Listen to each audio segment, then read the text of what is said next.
রাঙ্গামতি তীরন্দাজ ধারাবাহিকের আজকের পর্বে আমরা দেখতে পাবো যে গল্পের শুরুতেই দেখা যাবে সার্থক বলছে রাঙ্গা আর এই বাড়িতে থাকবে না। তখন একলব্যের মা চমকে উঠে প্রশ্ন করে, হ্যাঁ কেন থাকবে না বলো তো, কি এমন হয়েছে? সার্থক জবাব দেয়, আরে বিয়েটা যদি হয়ে যায় তাহলে রাঙ্গা এখানে থেকে কি করবে? লোকে 10 রকম কথা বলবে, তার চেয়ে বিয়ে হয়ে গেলে ওর যাওয়াই ভালো। দরকার হলে একজন কাজের লোক রেখে দেব, তবে রাঙ্গার মতো না। এই কথা শুনে প্রমিত রেগে গিয়ে বলে, তোর সাহস কি করে হয় এভাবে কথা বলার? ঠিক তখনই একলব্য এসে বলে, মা, উত্তেজিত হবার কিছু নেই। সার্থক যা বলেছে ঠিকই বলেছে। আমি বিয়ের সময় রাঙ্গাকে এখানে দেখতে চাই না। এই বলেই সে সেখান থেকে বেরিয়ে যায়। বৃন্দা মুখ টিপে হেসে বলে, রাঙ্গা দেখলি তো, এখন একলব্য তোকে দেখতে চায় না, তাই তোদের ডিভোর্স হয়ে যাওয়ার পর আর এখানে থাকার কোনো মানে হয় না।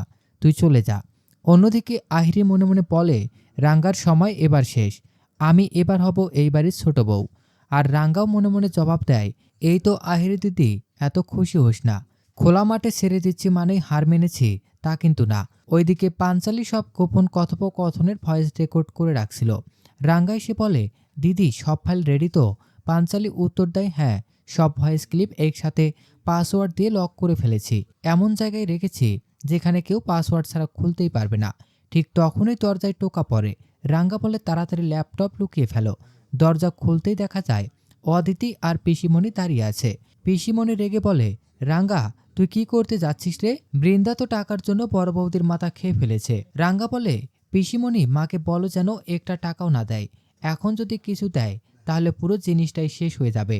এই কথাগুলো দরজার বাইরে দাঁড়িয়ে শুনে ফেলে ময়না। এমন সময় আহিরিও সেখানে এসে যায়। ময়না উত্তেজিত হয়ে বলে, শোনো শোনো, ঘরের মধ্যে কি চলছে? পিসিমণি, অদিতি, রাঙ্গা সবাই মিলে কিছু একটা প্ল্যান করছে। তখনই রাঙ্গা বুঝে যায় বাইরে থেকে কেউ শুনছে। সে দরজা খুলে বলে, এই বিয়েটা ধুমধাম করে হবে, আমি নিজের হাতে সব ব্যবস্থা করব। আহিরি ও ময়না চমকে যায়। এরপর রাজনাথ সিং ফোন করে আহিরিকে। সে আলাদা গিয়ে ফোনে কথা বলে। রাজনাথ বলে, তোমার বিয়ের আগেই 4 লাখ টাকা দিচ্ছি, হিরেটা পাচার করে দাও। আহিরি বলে, চিন্তা করবেন না, ঠিক সময়ে ঠিক জায়গায় পাঠিয়ে দিন, কাজটা আমি করে দিব। রাঙ্গা লুকিয়ে এই পুরো কথোপকথন শুনে ফেলে এবং বলে, তুই চলিস ডালে ডালে, আমি যাচ্ছি পাতায় পাতায়। ওদিকে একলব্য রাঙ্গার জন্য অপেক্ষা করছিল।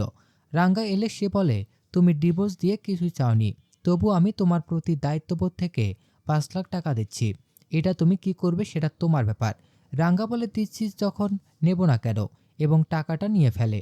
এটা থেকে একলব্য কষ্ট পায় এবং ভাবে, রাঙ্গা টাকাটা নিল মানে ওর কাছে আমার আর কোনো দাম নেই। সে তার মাকে দেখিয়ে বলে, দেখেছো তো মা, ওর টাকা নিয়ে নেওয়া থেকেই বোঝা যায় আসলে ওর ভেতরটা কেমন। রাঙ্গা সব শুনে কষ্ট পেলেও টাকাটা ফিরিয়ে দেয় এবং বলে, এই টাকা আমার দরকার নেই, রাখো। কিন্তু একটা কথা বলে যাচ্ছি, এক টাকাও যেন বৃন্দাদের না দেওয়া হয়, না হলে সব জলে যাবে। এরপর রাঙ্গা বেরিয়ে যায়। প্রমিতা চিন্তিত হয়ে বলে, রাঙ্গা কি করছে বলো তো? তবে আমি বুঝতে পারছি এবার আহিরি একটা বড় ফাঁদে পড়তে যাচ্ছে।